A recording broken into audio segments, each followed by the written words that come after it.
Good morning student. आज के इस वीडियो में मैं आपको जो मैंने लास्ट प्रीवियस क्लास में पढ़ाया था उसके आगे का पढ़ाऊंगा। प्रीवियस क्लास में मैं आपको मोमेंटम तक पढ़ा चुका था, फर्स्ट लॉ ऑफ मोशन तक भी मैंने क्लियर कर दिया था, उसके बाद मोमेंटम क्लियर कर दिया था। Now in this video I will teach you about what, about the second law of motion. Very interesting, very interesting. देखें, जो सेकंड लॉ ऑफ मोशन होता है, व्हाट इज एक्चुअली दैट। उससे पहले आप मोमेंटम समझिए कि मोमेंटम एक्चुअल में क्या होता है।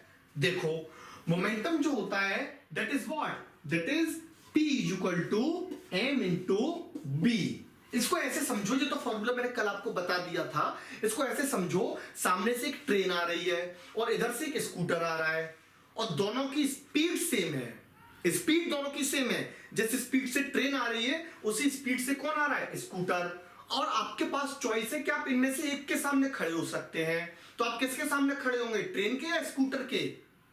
यस आई नो, स्कूटर के। क्यों? क्योंकि ट्रेन के सामने खड़े होने पर आपके बचने के चांस बहुत कम है। स्कूटर के सामने खड़े होने पर तो फिर भी थोड़े ज्यादा हैं, भले दोनों की स्पीड सेम है। क्योंकि अब इसको फिजिक्स में कैसे समझाएंगे? फिजिक्स में इसको ऐसे समझाएंगे कि ट्रेन से आपके ज्यादा चोट लगेगी, स्कूटर से आपके कम चोट लगेगी। नहीं, फिजिक्स में ऐसे समझाएंगे कि ट्रेन का मोमेंटम ज्यादा होगा और स्कूटर का मोमेंटम कम होगा। तो मोमेंटम कितनी चीजों पर डिपेंड करता है? दो चीजों पर। अगर किसी चीज का मास ज्यादा है, जैसे ट्रेन का क्या ज्यादा है, मास, तो उसका क्या ज्यादा है, मोमेंटम। ओके, तो P directly proportional to the m। Okay, momentum एक चीज पे डिपेंड और करता है, that is what, that is velocity. इसका मतलब क्या है कि जितनी ज्यादा वेलोसिटी होगी वो चीज टकराने पर उतनी ही ज्यादा चोट पहुंचाएगी। मोमेंटम का मतलब होता है टकराने पर कितना ज्यादा चोट पहुंचाना। ओके, तो P directly proportional to the V। कैसे? मान लो ये मैंने किसी के फेंक के मारा, ठीक है, उसकी चोट लगेगी थोड़ी बहुत। लेकिन अगर मैंने इसी के बराबर की कोई बुलेट मारी, बंदूक से कारतूस मारा, तो उसके चोट ज्यादा लगेगी ना। क्यों? क्योंकि तब इसकी स्पीड ज्यादा होगी बुलेट की। तो मोमेंटम डायरेक्टली प्रोपोर्शनल किसके और होता है, B के। दोनों को मिला के लिखा तो क्या आया, P directly proportional m into V। Yes और नो? अब क्या ये इक्वेशन है? नहीं, इक्वेशन के लिए बीच में किसका साइन होना जरूरी होता है, इक्वल टू का। तो मैंने किसका साइन लगाया बीच में, इक्वल टू का, और साथ में क्या लगाया, कांस्टेंट। ये कांस्टेंट क्या करता है, ये कांस्टेंट लेफ्ट हैंड साइड को बराबर कर देता है किसके, राइट हैंड साइड के। तो इससे होगा क्या, इससे ये होगा कि हमारी इक्वेशन बन गई और k की वैल्यू मैंने कितनी ले ली, 1। और k की वैल्यू 1 लेके मैंने क्या किया, k की वैल्यू 1 लेके यहां पे पुट किया, तो मेरा फॉर्मूला क्या बन गया, P इक्वल टू mb। तो what is momentum, product of mass and velocity. Yes, this is the definition of momentum. But actual में मोमेंटम क्या है? मोमेंटम हमको यह बताता है कि कोई बॉडी टकराने पर कितना हार्म पहुंचाएगी, कितनी चोट पहुंचाएगी। जिसका मोमेंटम जितना ज्यादा होगा वो टकराने पर उतनी ही ज्यादा क्या पहुंचाएगी, चोट पहुंचाएगी, हार्म पहुंचाएगी। Okay, now comes to the second law. Let's see, देखें सेकंड लॉ क्या बताता है।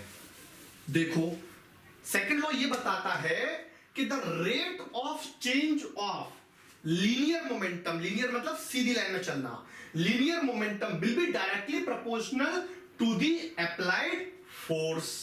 सर समझ में नहीं आया, समझो। वो ये बोल रहा है कि मान लो ये रोड है, इस रोड पर एक बॉक्स रखा हुआ है, इस बॉक्स का मास है m, ठीक है, और ये रखा हुआ है, तो इसकी स्पीड की वेलोसिटी कितनी होगी, 0। लेकिन मैं 0 ना मानकर, क्योंकि मेरे को फॉर्मूला बनाना है, मैं यहां पे u मान लेता हूं। ओके, तो इसका मोमेंटम कितना होगा, PI फॉर इनिशियल। इसका इनिशियल मोमेंटम कितना होगा, मास इनटू वेलोसिटी। वेलोसिटी कितनी है, u, तो इसका मोमेंटम आ गया mu इनिशियली। अब मैंने क्या किया, ये रेस्ट में रखा हुआ था, किस में रखा हुआ था, रेस्ट में। अब मैंने इस पे पीछे से फोर्स लगाया, अब मैं फोर्स लगाऊंगा तो इसकी स्पीड कम हो जाएगी या बढ़ जाएगी, बढ़ जाएगी। ओके, अब जैसे स्पीड इसकी बढ़ेगी तो बढ़ के क्या हो जाएगी, यू ही रहेगी क्या यू से वी हो जाएगी, यू से वी हो जाएगी, लेकिन मास उतना ही रहेगा। तो अब इसका मोमेंटम जो मैं बोलूंगा फाइनल मोमेंटम क्या आएगा, मास इनटू वेलोसिटी।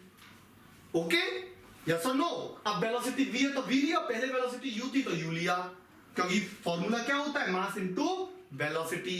ओके, तो मेरे पास इनिशियल मोमेंटम और फाइनल मोमेंटम आ गया, और यहां से यहां तक जाने में वेलोसिटी u से v होने में जो टाइम लगा वो लगा t।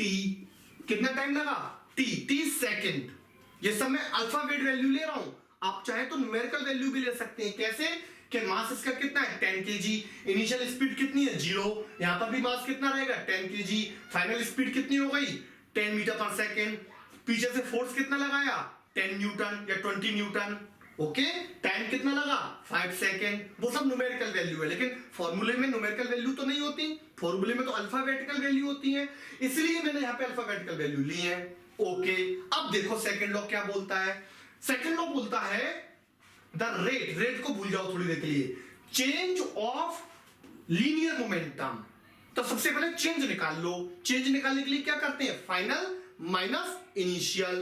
तो फाइनल कितना है pf, इनिशियल कितना है pi, और इसकी क्या निकालनी है आपको, रेट। बच्चों याद रखना, फिजिक्स में जब भी रेट निकालनी हो तो डिवाइड कर देते हैं टाइम से। किससे, टाइम से। तो टाइम कितना लगा t, तो डिवाइड कर दिया t से, तो ये बन गया the rate of change of linear momentum. Rate of change of linear momentum will be directly proportional. तो डायरेक्टली प्रोपोर्शनल का साइन लगाया, directly proportional to the applied force. और फोर्स कितने अप्लाई किया है मैंने, F। ये बन गया आपका सेकेंड लॉ। ये सेकेंड लॉ है बच्चों, F इक्वल टू ma। वो सेकेंड लॉ नहीं है, वो तो इसका कंक्लूजन जो निकल के आएगा अभी देखना। अब इसको आगे सॉल्व करते हैं। क्या ये इक्वेशन है, नहीं, क्योंकि बीच में किसका साइन है, इक्वल टू का साइन तो है नहीं। तो इक्वल टू का साइन लगाने के लिए मैं एक कांस्टेंट लगाता हूं और साथ में यही वैल्यू लिखता हूं, pf minus pi divide by t। और ये k क्या है, k इज ए कांस्टेंट, जिसकी बदौलत लेफ्ट हैंड साइड किसके बराबर हो गई, राइट हैंड साइड के। और ये क्या बन गई, इक्वेशन। बीच में किसका साइन आ गया, इक्वल टू का। Okay, very good. इस k की जो वैल्यू होती है वो होती है 1। अब ये 1 वैल्यू आप यहां पे पुट कर दो, तो फॉर्मूला क्या बन जाएगा मेरा फॉर्मूला बनेगा। उसके लिए मुझे रफ करना होगा, देखो।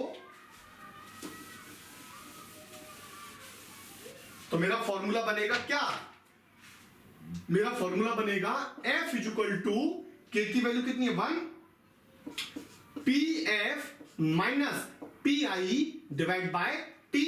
और PF और PI की वैल्यू पुट कर दो, PF और PI की वैल्यू पुट कर दो। वैल्यू पुट करोगे तो क्या आएगा, देखो PF कितना है, PF है मेरा MB, very good MB। PI कितना है MU minus MU divide by T, very good. यहां से दोनों में से क्या कॉमन आ गया, M। तो M कॉमन आ गया, तो अंदर क्या रह गया V, यहां पर क्या रह गया U डिवाइड बाय T। और V minus U divide by T क्या होता है, acceleration. Change in velocity divided by time means the rate of change of velocity is called what? Is called acceleration. आपको मोशन वाले chapter में पढ़ाया गया होगा, नहीं पढ़ाया तो याद कर लो कि जो एक्सेलरेशन का फॉर्मूला होता है वो होता है final velocity minus initial velocity divide by time. तो v minus u upon t की जगह मैं क्या लिख सकता हूं, a फॉर एक्सेलरेशन। इस वेलोसिटी का लगातार बढ़ जाना। आपकी गाड़ी में भी तो एक्सीलरेटर होता है मोटरसाइकिल में, तभी तो स्पीड बढ़ जाती है एकदम। ओके, तो फाइनल फॉर्मूला क्या बन गया, m इंटू a। तो फाइनल फॉर्मूला बना F इक्वल टू ma। अब बच्चे बोलते हैं ये सेकंड लॉ है, ये सेकंड लॉ नहीं है, सेकंड लॉ एक्चुअल में ये है। ओके, ये सेकंड लॉ का कंक्लूजन है, F equal to ma। This is conclusion, F equal to ma। Law तो ये है, क्या है law, the rate of change of linear momentum will be directly proportional to the applied force. Okay, thank you so much. इसके आगे हम अगली video में देखेंगे। आज के लिए इतना काफी है। अगर कोई डाउट हो तो आप मेरे से कमेंट बॉक्स में, चैट बॉक्स में पूछ सकते हैं। Thank you so much.